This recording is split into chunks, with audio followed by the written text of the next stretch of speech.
بسم الله الرحمن الرحيم. الرحمن علم القرآن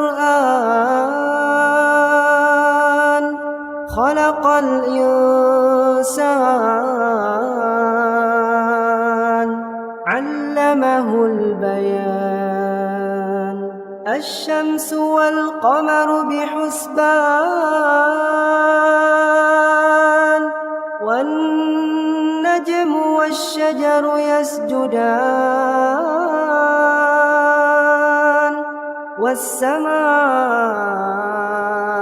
رفعها ووضع الميزان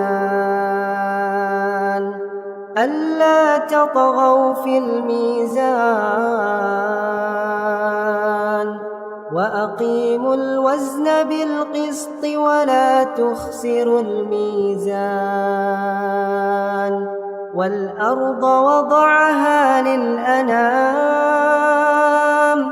فيها فاكهة والنخل ذات الأكمام والحب ذو العصف والريحان فبأي آلاء ربكما تكذبان خلق الإنسان من صلصال كالفخار وخلق الجان من مارج من نار فبأي آلاء ربكما تكذبان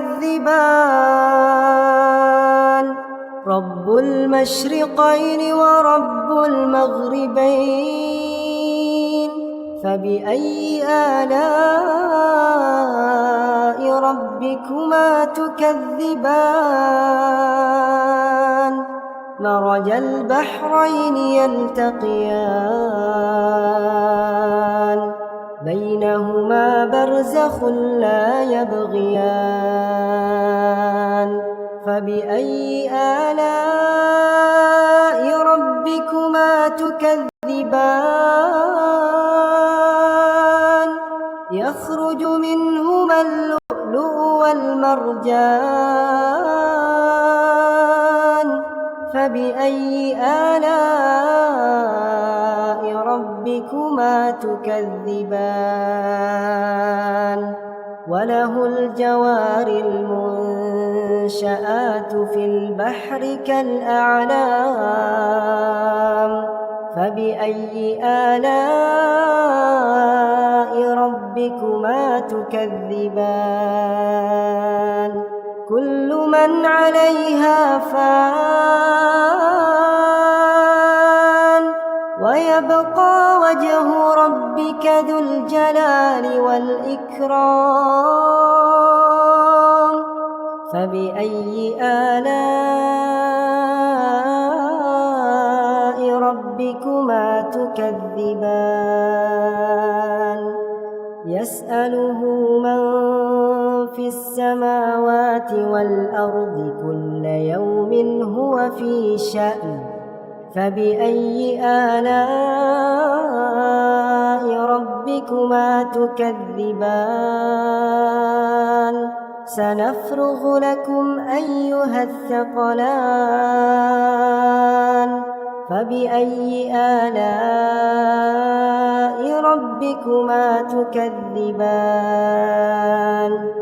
يا معشر الجن والإنس إن استطعتم أن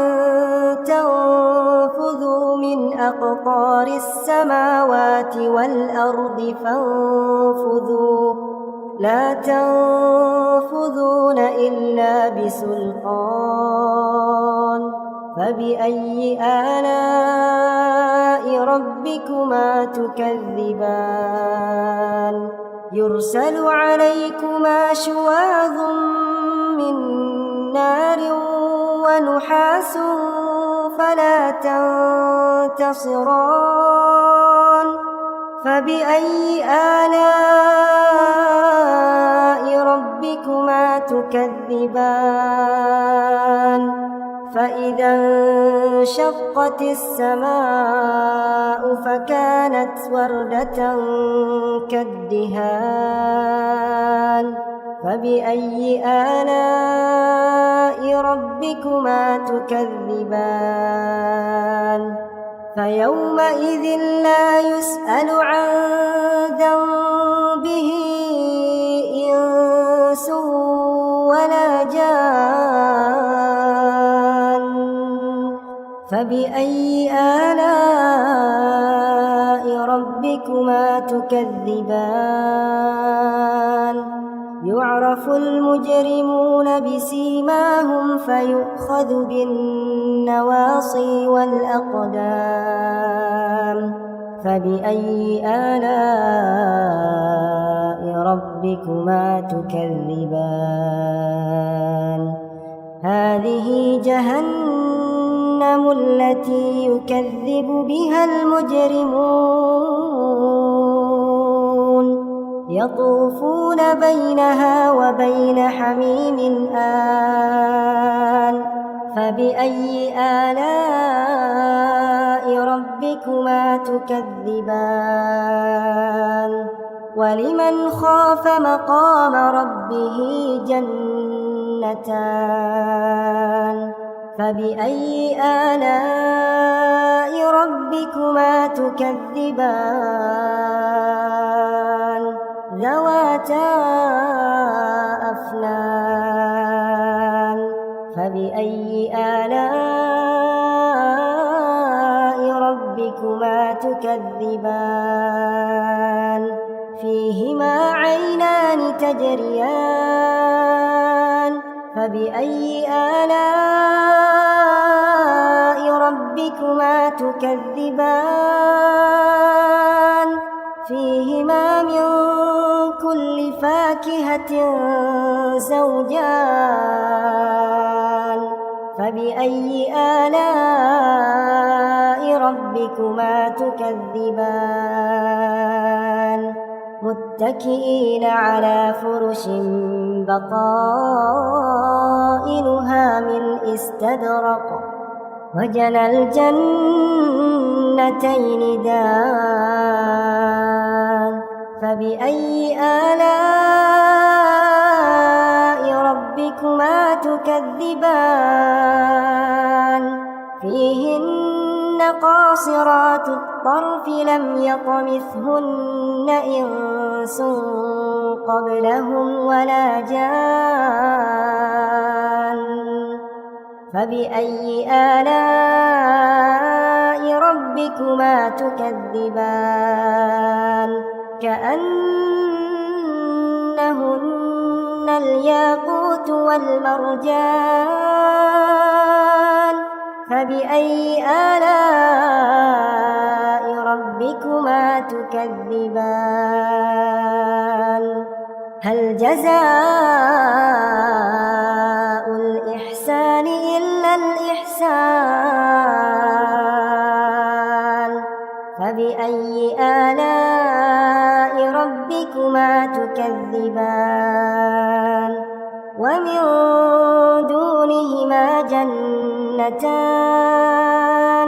فبأي آلاء ربكما تكذبان مدهامتان فبأي آلاء ربكما تكذبان فيهما عينان نضاختان فبأي آلاء ربكما تكذبان فيهما فاكهة ونخل ورمان فبأي آلاء ربكما تكذبان فيهن خيرات حسان فبأي آلاء ربكما تكذبان حور مقصورات في الخيام فبأي آلاء ربكما تكذبان لم يطمثهن إنس قبلهم ولا جان فبأي آلاء ربكما تكذبان متكئين على رفرف خضر وعبقري حسان فبأي آلاء ربكما تكذبان تبارك اسم ربك ذي الجلال والإكرام